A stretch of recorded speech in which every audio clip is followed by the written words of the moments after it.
दोस्तों, बेसिकली ये video civil engineering के फर्स्ट ईयर के स्टूडेंट के लिए बनाया जा रहा है। इस वीडियो में हम लोग सिविल इंजीनियरिंग के एक बहुत ही महत्वपूर्ण सब्जेक्ट कंस्ट्रक्शंस मटेरियल के टॉपिक के बारे में हम लोग बात करेंगे। हम लोग उन्हीं टॉपिक के बारे में डिस्कशन करेंगे जो आपके बोर्ड एग्जामिनेशन में आने की 100% पॉसिबिलिटी होंगी। ठीक है, तो आइए हम लोग स्टार्ट करते हैं। इसके पहले वाले वीडियो में हम लोग बात किए थे कंस्ट्रक्शंस मटेरियल क्या होती है, कंस्ट्रक्शंस मटेरियल के अंतर्गत हमें किन किन टॉपिक के बारे में अध्ययन करना होता है। एक बार फिर से उन सारी चीज़ों को हम लोग रिकॉल करेंगे। कंस्ट्रक्शंस मटेरियल की मैं बात करूं तो कंस्ट्रक्शंस मटेरियल सिविल इंजीनियरिंग की वह शाखा है जिनके अंतर्गत सिविल इंजीनियरिंग के स्ट्रक्चर को बनाने में यूज होने वाले मटेरियल की प्रॉपर्टीज के बारे में अध्ययन करते हैं। जैसे कि मैं बात करूं, मटेरियल की फिजिकल प्रॉपर्टीज क्या होगी, मटेरियल की मैकेनिकल प्रॉपर्टीज क्या होगी, मटेरियल की केमिकल प्रॉपर्टीज क्या होगी। यानी कि मुख्य रूप से हम लोग इन्हीं 3 प्रॉपर्टीज के बारे में बात करेंगे। हालांकि इसके अलावा और सारी भी प्रॉपर्टीज होती हैं जैसे इलेक्ट्रिकल प्रॉपर्टीज, उनके बारे में हम लोग बात नहीं करेंगे। तो सबसे पहले मैं बात करूं फिजिकल प्रॉपर्टीज क्या होता है। अगर मैं फिजिकल प्रॉपर्टीज के बारे में बात करूं तो किसी भी मटेरियल पर लोड लगाए बिना उस मटेरियल की अवस्था के बारे में पता करते हैं। इस प्रकार की जो प्रॉपर्टीज होती है उसे हम लोग फिजिकल प्रॉपर्टीज के नाम से जानते हैं। जैसे कि किसी भी मटेरियल की डेंसिटी ज्ञात करना, किसी भी मटेरियल की स्पेसिफिक ग्रेविटी ज्ञात करना, किसी भी मटेरियल की स्वेलिंग रेजिस्टेंस ज्ञात करना, ये सारी की सारी हमारी प्रॉपर्टी जो है फिजिकल प्रॉपर्टीज के अंतर्गत आती हैं। इसके अलावा मैं बात करूं मैकेनिकल प्रॉपर्टीज, किसी भी मटेरियल पर लोड लगाने के बाद उस मटेरियल की अवस्था के बारे में जानकारी प्राप्त करना, वो हमारी मैकेनिकल प्रॉपर्टीज कहलाती है। जैसे कि किसी भी मटेरियल की स्ट्रेंथ ज्ञात करना, किसी भी मटेरियल की कंप्रेसिव स्ट्रेंथ क्या है, किसी भी मटेरियल की टेंसाइल स्ट्रेंथ क्या है। जितनी सारी इस प्रकार की प्रॉपर्टीज हैं, ये सारी की सारी प्रॉपर्टीज हमारी क्या होंगी, मैकेनिकल प्रॉपर्टीज होती हैं। सेम इसी प्रकार से होता है हमारा एक केमिकल प्रॉपर्टीज। केमिकल प्रॉपर्टीज के अंतर्गत हम लोग ये चेक करते हैं उसके केमिकल रिएक्शन की दर क्या है। तो यानी कि बिल्डिंग मटेरियल या कंस्ट्रक्शंस मटेरियल के अंतर्गत हम लोग क्या करते हैं, किसी भी मटेरियल की प्रॉपर्टीज के बारे में अध्ययन करते हैं। आइए हम लोग बात करते हैं एक बहुत ही महत्वपूर्ण टॉपिक बिल्डिंग स्टोन के बारे में। तो बिल्डिंग स्टोन एक चैप्टर है, इसमें हम लोग उन्हीं टॉपिक के बारे में डिस्कशन करेंगे जो हम लोगों के बोर्ड एग्जामिनेशन में आने की 100% पॉसिबिलिटी होगी। तो बिल्डिंग स्टोन हम लोग स्टार्ट करते हैं। बिल्डिंग स्टोन में मैं बात करूं, स्टोन चूँकि हमारा रॉक से बनता है, रॉक हमारा रॉक मिनरल से बनता है, इसलिए बिल्डिंग स्टोन को पढ़ने से पहले हम लोग को रॉक को पढ़ना होगा, रॉक को पढ़ने से पहले हमें रॉक मिनरल को पढ़ना होगा। तो एक लाइन में हम लोग डिफाइन करते हैं रॉक मिनरल क्या होते हैं। यानी कि वे मिनरल जिनसे मिलकर के रॉक बने होते हैं उसे हम लोग रॉक मिनरल कहते हैं। और इन्हीं मिनरल को मिला करके जो हार्ड मटेरियल बनती है, जो हार्ड स्ट्रेटा बनती है, उसे रॉक कहते हैं। और इन्हीं रॉक से हमारी क्या होती है, वेरियस टाइप के स्टोन प्राप्त होते हैं। तो हम लोग बात करेंगे अब रॉक के बारे में, क्लासिफिकेशन ऑफ रॉक। तो रॉक को मैं बात करूं तो मुख्य रूप से रॉक का क्लासिफिकेशन 3 वर्गों में किया गया है। पहला जियोलॉजिकल क्लासिफिकेशन यानी कि उत्पत्ति के आधार पर, दूसरा फिजिकल क्लासिफिकेशन यानी कि भौतिक के आधार पर, तीसरा हमारा केमिकल क्लासिफिकेशन रासायनिक के आधार पर। यानी कि चट्टानों का वर्गीकरण मुख्य रूप से इन्हीं 3 वर्गों में किया गया। तो इस वीडियो में हम लोग मुख्य रूप से बात करेंगे जियोलॉजिकल क्लासिफिकेशन के आधार पर रॉक की क्लासिफिकेशन। तो जियोलॉजिकल क्लासिफिकेशन के आधार पे अगर मैं बात करूं तो रॉक को फर्दर 3 वर्गों में क्लासिफिकेशन किया गया है। पहला इग्नियस रॉक, दूसरा सेडिमेंट्री रॉक, तीसरा मेटामॉर्फिक रॉक। तो सबसे पहले हम लोग बात करेंगे इग्नियस रॉक के बारे में।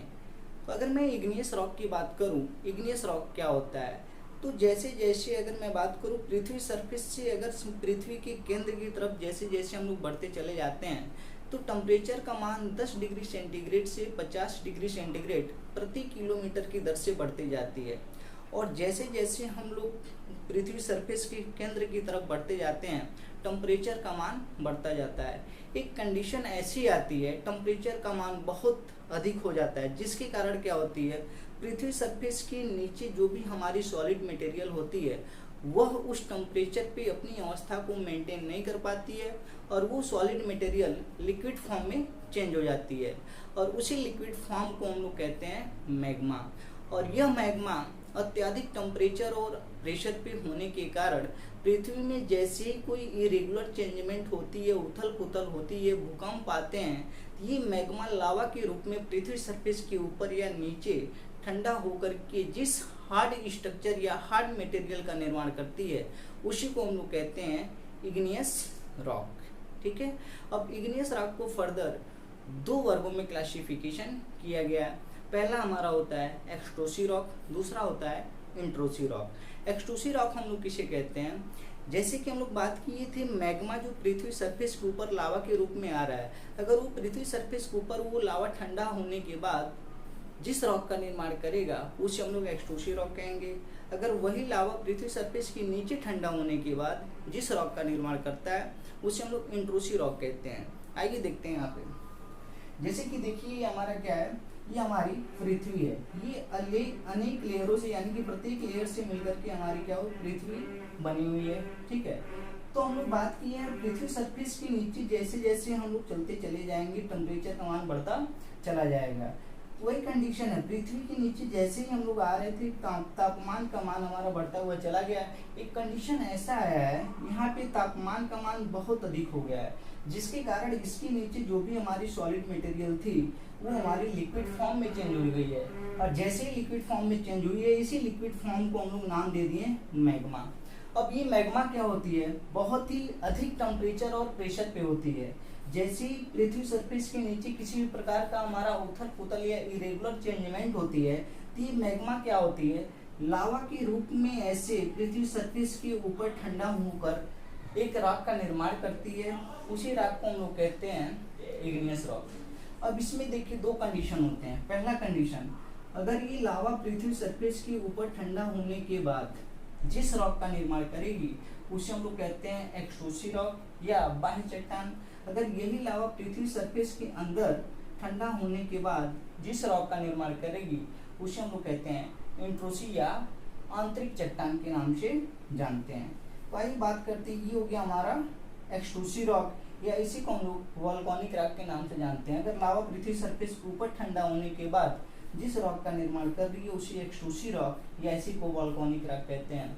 अगर इसकी एग्जाम्पल के बारे में बात करूं, जैसे कि बेसाल्ट हो गया, ट्रैप हो गया, प्यूमिक हो गया, एंडेसाइट, ये सारे के सारे हमारे क्या हैं वोल्केनिक रॉक। दूसरा आता है हमारा इंट्रोसी रॉक। इंट्रोसी रॉक में हम लोग बात की है, अगर ये लावा हमारा पृथ्वी सरफेस के नीचे ही ठंडा होने के बाद जिस रॉक का निर्माण करेगा उसे हम लोग कहेंगे इंट्रोसी रॉक। इंट्रोसी रॉक को भी फर्दर क्या किया गया, 2 वर्गों में क्लासिफिकेशन किया गया। पहला हाइपरबेसिल रॉक, दूसरा हमारा डीप सेटेड प्लूटोनिक रॉक।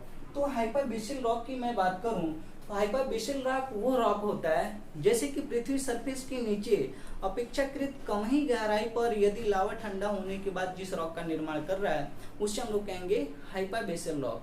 ठीक है, और दूसरा होता हमारा डीप सेटेड प्लूटोनिक रॉक, यानी कि पृथ्वी सरफेस के नीचे अपेक्षाकृत अधिक गहराई पर लावा ठंडा होने के बाद जिस रॉक का निर्माण करता है उसे डीप सेटेड प्लूटोनिक रॉक कहते हैं। जैसे कि देखिए यहाँ पे बात किए हैं, यहाँ पे हाइपरबेसिल रॉक, हाइपरबेसिल रॉक यानी कि पृथ्वी सरफेस के नीचे अपेक्षाकृत कम ही गहराई पर लावा ठंडा होने के बाद जिस रॉक का निर्माण करेगा उसे हम लोग कहेंगे हाइपरबेसिल रॉक। इसका एग्जांपल जो होता है हम लोगों का डोलेराइट। ठीक है, उसके बाद डीप सेटेड प्लूटोनिक रॉक, लेकिन मुख्य रूप से इसे प्लूटोनिक रॉक के नाम से भी जाना जाता है।